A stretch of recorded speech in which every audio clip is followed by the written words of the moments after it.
Hi everyone, welcome back to another episode of Recipes All Day with Dr. O'Day. Today I'm going to be sharing with you my favorite recipe from fall of 2020. This is Olivia's French toast sent to me by Olivia Brand, who was a student in my statistical methods and psychology class. And this was something that became a staple in our household. And I don't even like French toast. I'll preface it with that. Going into this, I didn't think I would like it, but Olivia talked this up and it was absolutely phenomenal. The recipe is going to be in the comments below, and please let me know if you have any questions. As always, make sure to hit that like and subscribe, and let me know if there's any content that you would like to see coming up.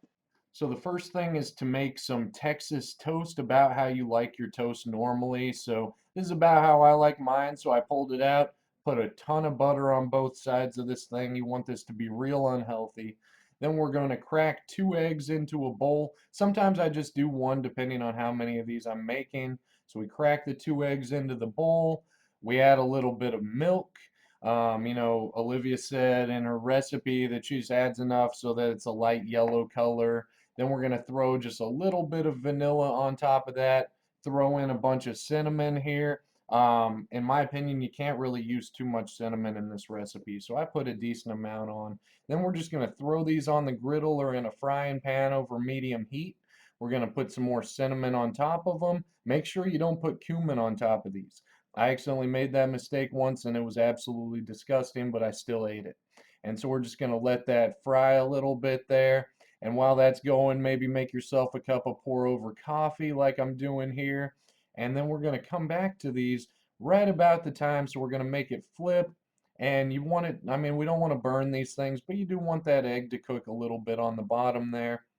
And so we're going to flip all of these over, sprinkle a little bit more cinnamon on top. Again, I'm not measuring any of this stuff. You don't need to measure it either. It's going to turn out great either way. The key is that you're using Texas toast on these though.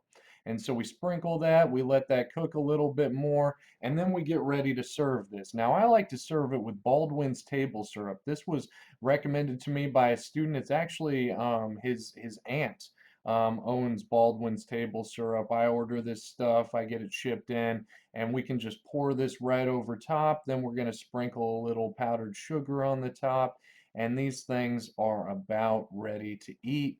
This is again a staple in my household now. We make it almost once a week. Make sure you're using Texas toast. Make sure you're getting that really good syrup from Baldwin's extracts and syrups. So that's what I've got for you today. Please let me know if you have any questions. Make sure to hit that like and subscribe, and look forward to the next student recipe video coming up.